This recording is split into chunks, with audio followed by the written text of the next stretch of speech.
Bismillahirrahmanirrahim. Berikut ini adalah video tentang manasik haji lengkap dari awal hingga akhir. Semoga video ini bermanfaat bagi Anda yang ingin menunaikan ibadah haji. Dan bagi yang belum pernah berhaji, saya doakan segera dipanggil ke Tanah Suci untuk menunaikan ibadah haji. Amin ya Rabbal Alamin. Sebelum Anda menontonnya, jangan lupa untuk follow akun ini dan membagikannya kepada yang lain. Insya Allah jadi amal jariah bermanfaat. Macam-macam ibadah haji.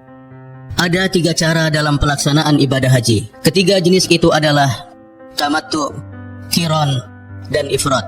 Yang paling utama dari ketiga jenis ini adalah tamattu. Model inilah yang diperintahkan Rasul pembawa petunjuk Muhammad SAW kepada para sahabatnya. Adapun tamattu adalah seseorang berikhram untuk umroh di bulan-bulan haji seperti Syawal, Dzulqa'dah dan Dzulhijjah. Kemudian setelah tawaf dan sa'i, ia bertahallul yang ditandai dengan memendekkan rambut kepala. Dengan demikian, ia telah dihalalkan dari semua hal yang sewaktu ihram ia diharamkan. Pada hari 8 Dzulhijjah atau hari Tarwiyah, ia berihram untuk haji dari tempat tinggalnya di Mekah Al-Mukarramah. Lalu ia berangkat ke Mina untuk menyempurnakan ibadah hajinya. Ia wajib menyediakan hadyu atau hewan sembelihan. Jika tidak mampu, ia boleh berpuasa 3 hari pada hari-hari haji dan 7 hari setelah ia kembali ke negerinya. Sedangkan qiran adalah seseorang berihram untuk umroh dan haji sekaligus dengan melafazkan labbaika umratan wa hajjan. Kupenuhi panggilanmu ya Allah untuk menunaikan umroh dan haji. Sesampainya di Mekah, ia melakukan tawaf qudum dan sa'i untuk haji dan umrohnya. Setelah sa'i, ia tetap dalam keadaan ihram dan tidak bertahallul. Di hari ke-8 Dzulhijjah atau hari Tarwiyah, ia bertolak menuju Mina untuk menyempurnakan amalan-amalan haji dan umrohnya. Hanya saja, ia tidak lagi melakukan sa'i karena ia telah melakukannya setelah tawaf qudum. Ia wajib menyediakan hadyu atau hewan sembelihan. Jika tidak mampu, ia boleh berpuasa 3 hari pada hari-hari haji dan 7 hari setelah ia kembali ke negerinya dan berkumpul bersama keluarganya. Adapun ifrad adalah seseorang hanya berihram untuk haji saja. Setelah sampai di mikot, ia mengucapkan talbiyah labbaika hajjan, kupenuhi panggilanmu ya Allah untuk menunaikan haji. Sesampainya di Mekah, ia melakukan tawaf dan sa'i dan ia tetap dalam keadaan ihram sehingga ia menyempurnakan amalan-amalan hajinya. Bagi orang yang melakukan haji ifrad, tidak wajib atasnya hadyu atau hewan sembelihan sebab ia tidak menggabungkan antara umroh dan haji. Yang terbaik dari ketiga macam manasik tersebut adalah tamattu, kemudian qiran, dan yang terakhir adalah ifrad. Mikot untuk ihram. Kaum muslimin saudaraku, jika Anda telah berazam untuk mengadakan perjalanan ke Mekah Al-Mukarramah untuk menunaikan ibadah haji dan umrah, maka Anda wajib berihram dari salah satu tempat mikot di antara 5 mikot yang telah ditetapkan oleh Nabi SAW. Kelima mikot ini adalah: yang pertama, Dzulhulaifah, yaitu mikotnya penduduk Madinah yang sekarang bernama Abyar Ali. Yang kedua, Al-Juhfah, yaitu mikotnya penduduk Syam, terletak di dekat kota Robih dan manusia sekarang berihram dari Robih. Ketiga, Qar Al-Manazil, yaitu mikotnya ahli Najd yang sekarang bernama As-Sil Kabir. Keempat, Yalamlam, yaitu mikotnya penduduk Yaman dan manusia sekarang berihram dari Sa'diyah. Kelima, Dzatu Irq, yaitu mikotnya penduduk Irak. Bagi penduduk Mekah, mereka berihram untuk hajinya dari tempat tinggalnya. Sedangkan untuk umroh, mereka berihram dari Tan'im atau dari tempat mana saja yang berada di luar batas tanah haram. Adapun penduduk Jeddah, mereka berihram dari Jeddah. Wajib bagi orang yang melewati salah satu dari mikot-mikot tersebut untuk berihram dari sana bagi orang yang ingin haji dan umroh. Barang siapa yang melewati mikot dengan sengaja dan tidak berihram, maka ia wajib kembali ke mikot dan berihram dari sana, atau ia terkena dam, yaitu kambing yang ia sembelih di Mekah dan ia bagikan kepada orang-orang miskin di sana. Kaum muslimin saudaraku, jika Anda sampai di mikot lewat jalur darat dengan sarana transportasi, mobil dan yang lainnya, maka mandilah dan memakai wangi-wangian jika mudah bagi Anda. Kemudian kenakan 2 helai kain ihram yang putih bersih. Yang satu helai Anda pakai sebagai sarung dan yang lain Anda pakai sebagai selendang. Sedangkan bagi wanita, boleh memakai pakaian apa saja yang ia kehendaki dengan syarat tidak menampakkan perhiasannya. Setelah itu berniatlah untuk umroh dengan melafadzkan labbaika umratan, kupenuhi panggilanmu ya Allah untuk menunaikan umroh. Adapun jika kedatangan Anda melalui jalur laut atau udara, maka sudah ma'ruf, sang pilot pesawat atau nahkoda kapal akan mengumumkan kepada para penumpang bahwa mikot sudah dekat, sehingga mereka segera memakai pakaian ihram. Tidak mengapa jika jamaah haji dan umroh telah mengenakan pakaian ihramnya dari rumahnya. Sesampainya di mikot, diumumkan kepada para jamaah yang berada di pesawat atau kapal laut agar mereka membaca talbiyah. Talbiyah dibaca dengan suara keras bagi kaum laki-laki dan suara pelan bagi kaum wanita. Labbaik Allahumma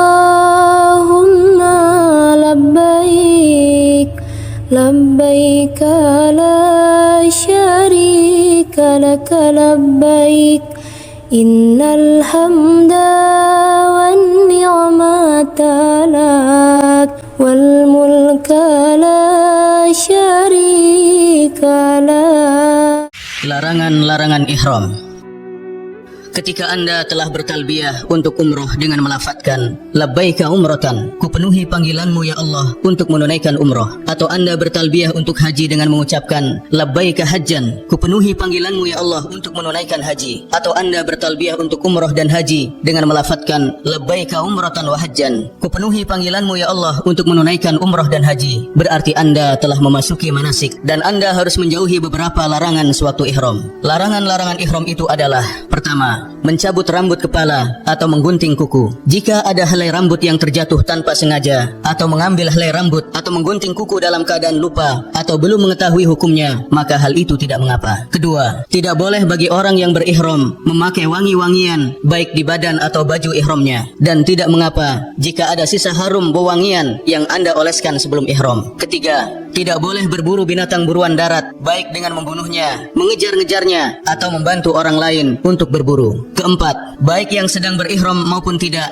dilarang menebang pohon di tanah haram dan mencabut tumbuh-tumbuhan hijau yang tumbuh dengan sendirinya, yakni tidak ditanam oleh manusia. Kelima, tidak boleh memungut barang temuan di tanah haram kecuali dengan tujuan untuk mengumumkannya. Keenam, orang yang sedang berihram tidak boleh meminang wanita atau melakukan akad nikah, baik untuk dirinya sendiri maupun untuk orang lain. Juga dilarang berhubungan intim dengan istri atau menyentuhnya dengan syahwat. Ketujuh, bagi wanita saat ihram dilarang memakai alas tangan dan menutupi wajahnya dengan cadar dan burqa, terkecuali jika melintas di hadapannya lelaki asing yang bukan mahramnya. Pada saat itu ia wajib menutupi wajahnya dengan kain jilbabnya dan yang lainnya. Juga yang demikian itu dia lakukan pada saat tidak berihram. Bagi yang berihram dilarang menutup kepala dengan kain ihram dan apa saja yang menempel di kepala, sedangkan memakai payung untuk menghindari panas matahari atau berteduh di bawah atap mobil atau meletakkan barang bawaan di kepala, maka hal itu tidak mengapa. Jika ia menutup kepalanya karena lupa atau belum mengetahui hukumnya, maka hal itu tidak ada sanksi baginya, tetapi ia segera menurunkannya saat ia ingat atau telah mengetahui hukumnya. Tidak boleh bagi laki-laki memakai gamis, baju, dan kain berjahit yang dipakai di seluruh tubuh atau sebagiannya, seperti kopiah, celana, sorban, dan sepatu, kecuali jika ia tidak mendapatkan sarung, ia boleh memakai celana. Jika tidak mendapatkan sendal, ia boleh memakai sepatu. Bagi orang yang berihram boleh memakai sendal, cincin, kacamata, jam tangan, headset, ikat pinggang, dan dompet untuk menyimpan uang dan dokumen penting. Dibolehkan pula mengganti pakaian ihram dan mencucinya. Demikian pula mandi membersihkan rambut dan badan. Jika ada rambut yang terjatuh tanpa sengaja, maka hal itu tidak mengapa. Demikian pula tidak mengapa jika ada darah yang menetes dari luka di tubuhnya. Wajib bagi orang yang melaksanakan haji atau umroh untuk memelihara kewajiban agama, seperti sholat dengan berjamaah tepat pada waktunya. Sewaktu memasuki Masjidil Haram, ia mendahulukan kaki kanan seraya mengucapkan A'udzubillahil azim wa biwajhihil karim wa bisultanihil qadim minasyaitonir rajim. Allahumma ftahli abwaaba rahmatik. Doa ini disyariatkan pula dibaca setiap kali ia masuk ke dalam masjid manapun. Lalu ia berjalan menuju ke arah Ka'bah al-Musyarrafah untuk memulai tawaf. Disunahkan bagi laki-laki saat tawaf melakukan ittiba, yaitu menjadikan pertengahan selendang ihramnya di bawah pundaknya sebelah kanan, sedangkan kedua ujungnya berada di atas pundak kirinya. Pada 7 putaran tawaf disunahkan mendekati Hajar Aswad. Jika memungkinkan, ia mencium Hajar Aswad. Jika tidak, mengganggu jamaah lainnya dengan berdesak-desakan, saling mendorong, mencela dan memukul satu sama lainnya, karena yang demikian itu merupakan kesalahan yang dapat mengusik ketenangan orang lain. Jika tidak mungkin untuk menciumnya, maka cukup baginya memberi isyarat kepada Hajar Aswad dari tempatnya yang jauh seraya mengucapkan Allahu Akbar. Kemudian jamaah haji atau umroh memulai tawafnya dengan zikir dan istighfar serta doa-doa yang ia kehendaki, atau membaca Al-Quran dengan suara lirih atau pelan. Juga tidak mengkhususkan doa tertentu seperti yang dilakukan oleh sebagian kaum muslimin, karena yang demikian itu dapat mengganggu orang lain yang sedang tawaf. Merupakan sunnah seorang jamaah haji membaca doa di antara rukun Yamani dan Hajar Aswad, Rabbana atina fid dunya hasanah wa fil akhirati hasanah wa qina adzabannar. Ya Tuhan kami, berikanlah kepada kami kebaikan di dunia dan kebaikan di akhirat, dan peliharalah kami dari siksa neraka. Demikianlah seorang jamaah menyempurnakan tawafnya, dimulai dari Hajar Aswad dan berakhir di sana. Disunahkan pula pada 3 putaran pertama bagi laki-laki pada tawaf kudum untuk melakukan romal, yaitu berjalan cepat dengan memendekkan langkah-langkah kakinya. Ada beberapa kesalahan yang biasa dilakukan sebagian jamaah saat melakukan tawaf. Di antaranya, pertama, sebagian orang melakukan tawaf di dalam Hijr Ismail dengan keyakinan bahwa hal itu termasuk tawaf. Padahal sejatinya tawaf di dalam Hijr Ismail adalah tidak sah, karena ia telah mengurangi kesempurnaan tawafnya, di mana ia hanya terhitung tawaf mengelilingi sebagian Ka'bah saja. Kedua, di antara kesalahan lain adalah memegang seluruh rukun Ka'bah, dindingnya, dan menyentuh kiswah Ka'bah, pintunya, dan makam Ibrahim. Dan amalan seperti ini tidak dibolehkan. Ketiga, tidak boleh mengeraskan bacaan ketika tawaf, karena dapat mengganggu ketenangan kaum muslimin. Keempat, di antara kesalahan lainnya adalah berdesak-desakannya antara kaum wanita dengan laki-laki, terlebih di sekitar Hajar Aswad dan makam Ibrahim. Maka hal itu wajib dijauhi. Setelah tawaf, jamaah haji dan umrah segera bergegas menutup kembali pundak sebelah kanan dengan kain ihramnya. Lalu ia sholat 2 rakaat di belakang makam Ibrahim jika memungkinkan baginya. Jika tidak, maka ia boleh sholat 2 rakaat di tempat mana saja dari Masjidil Haram. Pada rakaat pertama setelah membaca Al-Fatihah, ia membaca surah Al-Kafirun, Qul ya ayyuhal kafirun. Dan pada rakaat yang kedua setelah membaca Al-Fatihah, dia membaca surah Al-Ikhlas, Qul huwallahu ahad. Jikalau ia membaca selain kedua surat tersebut juga tidak apa-apa. Tata cara sa'i. Setelah tawaf, jamaah haji dan umrah berjalan menuju Safa untuk melaksanakan sa'i sebanyak 7 kali putaran. Setelah mendekati Safa, ia memulai amalan seperti yang Allah ajarkan dengan mengucapkan, إن الصفا والمروة من شعائر الله فمن حج البيت أو اعتمر فلا جناح عليه أن يطوف بهما ومن تطوع خيرا فإن الله شاكر عليم. Sesungguhnya Safa dan Marwah adalah sebagian dari syiar Allah. Maka barang siapa yang beribadah haji ke Baitullah atau berumrah, maka tidak ada dosa baginya mengerjakan sa'i antara keduanya. Dan barang siapa yang mengerjakan suatu kebajikan dengan kerelaan hati, maka sesungguhnya Allah Maha mensyukuri kebaikan lagi Maha mengetahui. Kemudian ia naik ke bukit Safa dan menghadap kiblat seraya memuji Allah Subhanahu wa taala dan bertakbir 3 kali dengan mengangkat kedua tangan berdoa dan mengulang doa, La ilaha illallah wahdahu la syarikalah, lahul mulku wa lahul hamdu wa huwa ala kulli syai'in qadir. La ilaha illallah wahdah, anjaza wa'dahu wa nasara 'abdahu wa hazamal ahzaba wahdah. Zikir ini diulang-ulang 3 kali dan boleh ditambah dengan doa-doa lain yang ia kehendaki. Lalu ia turun dari Safa menuju Marwah dengan berjalan kaki, lalu berdoa dengan doa-doa yang mudah baginya, berdoa untuk kebaikan dirinya, keluarganya, dan kaum muslimin pada umumnya. Ketika sampai di tanda hijau, jamaah laki-laki berlari, tapi tidak disyariatkan bagi jamaah wanita. Jika telah sampai di tanda hijau kedua, ia berjalan biasa seperti sebelumnya. Sehingga ketika sampai di Marwah, ia berdiri menghadap ke arah Ka'bah dan mengucapkan zikir seperti yang ia ucapkan sewaktu berada di Safa. Lalu ia berdoa seperti yang ia kehendaki. Kemudian ia turun menuju Safa. Ketika sampai di tanda hijau pertama, ia berlari sampai melewati tanda hijau kedua. Setelah itu ia berjalan biasa dan naik ke bukit Safa. Demikianlah ia menyempurnakan ke-7 putaran sa'inya dengan cara seperti itu. Dari Safa ke Marwah dihitung 1 putaran, dan kembalinya dari Marwah ke Safa dihitung putaran kedua, dan seterusnya. Tidak mengapa jika ia memulai sa'i dengan berjalan kaki, lalu ia merasa capek, lelah, atau ada gangguan kesehatan dengan takdir Allah Subhanahu wa taala, maka ia boleh melanjutkan sa'inya dengan menggunakan kursi roda. Dibolehkan pula bagi wanita haid atau nifas untuk melaksanakan sa'i tanpa melakukan tawaf, karena tempat sa'i bukan termasuk Masjidil Haram. Di antara kesalahan fatal yang sering kita lihat adalah jamaah wanita ikut berlari saat melewati 2 tanda hijau. Setelah menyempurnakan sa'i, maka jamaah bertahallul dengan memendekkan rambut kepalanya. Jika ia mengambil haji tamattu, diharuskan menggunting seluruh rambut kepala dan bukan sebagian rambutnya saja. Adapun bagi wanita, saat bertahallul hanya memotong rambutnya seukuran ujung ruas jarinya. Dengan demikian, bagi jamaah yang mengambil haji tamattu telah menyempurnakan umrohnya dan telah dihalalkan baginya semua hal yang sebelumnya dilarang sewaktu ihram. Hari Tarwiyah. Pada tanggal 8 Dzulhijjah yang dikenal dengan Hari Tarwiyah, mereka bertolak menuju Mina sebagai realisasi dari mengikuti sunnah Nabi SAW. Disunahkan berangkat ke Mina sebelum tergelincir matahari, yaitu sebelum zuhur. Termasuk sunnah, jamaah haji melakukan mabit atau bermalam di Mina pada Hari Tarwiyah, yaitu malam 9 Dzulhijjah. Setelah sholat subuh di hari 9 Dzulhijjah, jamaah haji menunggu beberapa saat hingga matahari terbit. Lalu jamaah haji bertolak menuju Arafah dalam keadaan tenang dan tertib sambil bertalbiyah dan bertakbir serta zikir kepada Allah Subhanahu wa taala. Tata cara dan waktu talbiyah. Hendaknya jamaah haji dan umrah memperbanyak talbiyah pada waktu yang telah ditentukan. Saat umrah, talbiyah dimulai sejak ihram sampai memulai tawaf. Sedangkan saat haji, talbiyah dimulai sejak ihram untuk haji sampai waktu melempar jumrah Aqabah pada pagi hari 10 Dzulhijjah atau hari raya kurban. Ucapan talbiyah itu adalah Labbaik Allahumma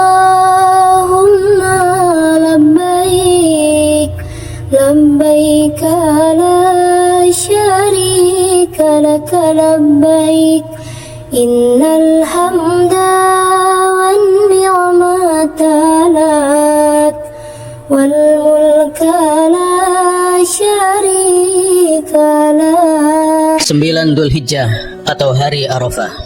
Di hari ini, yaitu 9 Dzulhijjah, para jamaah haji berkumpul di Arafah yang digambarkan oleh Rasulullah Shallallahu Alaihi Wasallam sebagai sebaik-baiknya hari dalam setahun. Kaum muslimin melakukan wukuf di Arafah sejak tergelincir matahari hingga terbenamnya di hari yang agung ini. Di hari yang agung ini, sibukkanlah diri anda dengan talbiyah dan zikir, perbanyak istighfar, takbir dan tahlil. Berdoalah kepada Allah Subhanahu Wa Taala dengan hati yang khusyuk dan tunduk. Bersungguh-sungguhlah anda dalam berdoa untuk kebahagiaan anda, keluarga, anak-anak, dan saudara-saudara anda dari kaum muslimin. Jika telah masuk waktu zuhur, seorang imam menyampaikan khutbahnya yang berisi peringatan, nasihat, dan petuah. Kemudian ditunaikan sholat zuhur dan asar dengan jamak dan qasar seperti yang dilakukan Rasulullah Shallallahu Alaihi Wasallam. Tiada sholat sebelumnya, di antara keduanya, dan sesudahnya. Jamaah haji hendaknya menghindari kesalahan dalam wukuf di hari yang agung ini yang dapat menghilangkan pahala dan ganjaran. Di antara kesalahan yang biasa dilakukan oleh jamaah haji sewaktu wukuf adalah yang pertama, wukuf di luar batas Arafah. Mereka berada di tempat itu sampai terbenam matahari, lalu mereka bertolak menuju Musdalifah. Kedua, bertolak meninggalkan Arafah sebelum terbenam matahari, dan hal ini tidak dibenarkan karena menyalahi perbuatan Nabi Shallallahu Alaihi Wasallam. Ketiga, berdesak-desakan dan saling dorong-mendorong dengan tujuan naik ke Bukit Arafah atau Jabal Rahmah sehingga sampai di puncaknya, mengusap dindingnya dan sholat di sana. Keempat, menghadap ke Bukit Arafah atau Jabal Rahmah saat berdoa, padahal sunnahnya adalah berdoa menghadap ke arah kiblat.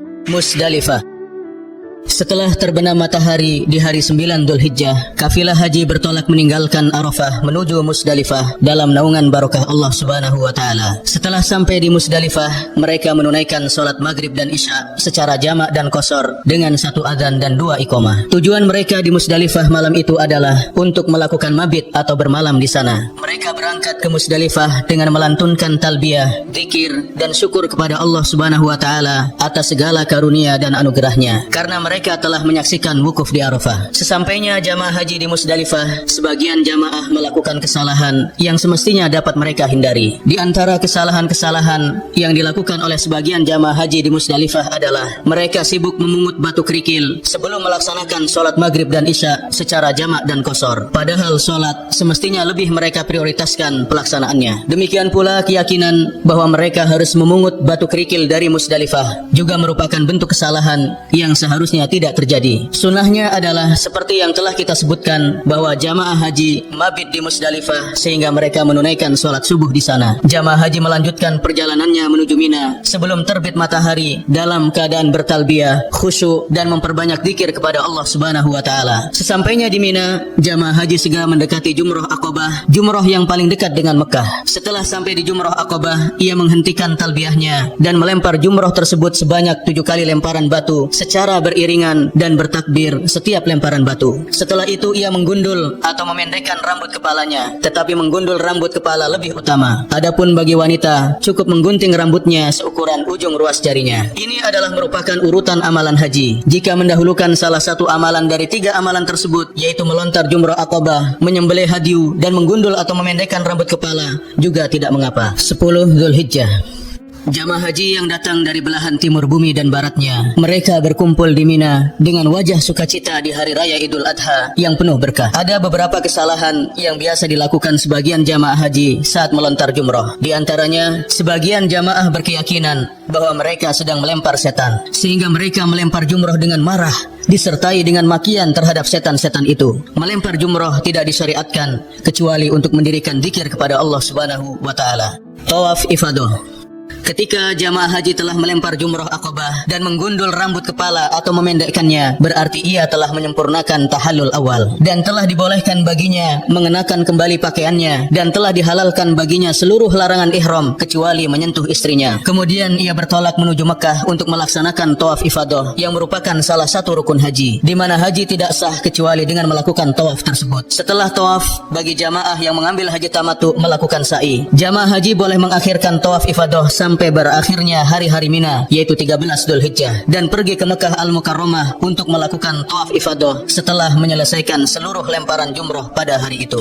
Setelah jamaah haji menyelesaikan tawaf ifadah pada hari raya Korban, yaitu 10 Dzulhijjah, maka telah dihalalkan baginya seluruh larangan ihram, termasuk menyentuh atau berhubungan intim dengan istrinya. Kemudian ia kembali ke Mina untuk melaksanakan mabit di sana pada malam-malam tasyrik, yaitu malam 11, 12, dan 13 Dzulhijjah, atau cukup mabit 2 malam saja bagi jamaah haji yang mengambil nafar awal. Seorang jamaah haji wajib melempar ketiga jumrah, yaitu Sughra, Wusta, dan Aqabah pada hari-hari tasyrik di Mina, dan bertakbir setiap kali ia melempar batu. Disunahkan bagi jamaah haji setelah melempar jumrah Sughra dan Wusta untuk berdiri berdoa dengan menghadap kiblat, mengangkat kedua tangan dan berdoa dengan apa yang dia inginkan. Tapi hendaknya ia menghindari dari berdesak-desakan dan mengganggu kaum muslimin. Jamaah haji yang mengambil nafar awal, maka ia melempar ketiga jumrah pada hari ke-12 Dzulhijjah. Lalu ia bergegas meninggalkan Mina sebelum terbenam matahari. Jika matahari telah terbenam dan ia masih berada di Mina, maka ia diharuskan mabit pada malam ke-13 di Mina dan melempar ketiga jumrah pada hari ke-13-nya. Terkecuali bagi orang yang telah keluar meninggalkan Mina dan terjebak macet atau ada uzur lain sehingga ia belum keluar dari Mina hingga terbenam matahari, maka ia tidak diharuskan mabit lagi pada malam ke-13 di Mina. Tawaf wada. Jamaah haji kembali berangkat ke Mekah Al-Mukarramah untuk melaksanakan tawaf mengelilingi Al-Baitul Atiq yang merupakan amalan haji terakhir yang wajib ditunaikannya. Hal itu dilakukan setelah jamaah hampir menyempurnakan seluruh rangkaian manasik dari rukun dan wajib-wajib haji. Tawaf wada merupakan amalan terakhir sebelum meninggalkan Mekah sebagai bentuk realisasi dari perintah Nabi SAW, la yanfiranna ahadun hatta yakuna akhir ahdihi bil bait. Janganlah ada seorang pun dari jamaah haji pergi meninggalkan Mekah sehingga dia melakukan tawaf wada sebagai amalan terakhir baginya di sisi Baitullah, yaitu Ka'bah. Tawaf wada merupakan kewajiban terakhir yang harus ditunaikan jamaah haji sebelum ia mengadakan perjalanan pulang ke negerinya. Tidak gugur kewajiban tawaf wada melainkan bagi wanita haid dan nifas. Labbaik Allahumma labbaik, labbaik la syarika laka labbaik, innal hamda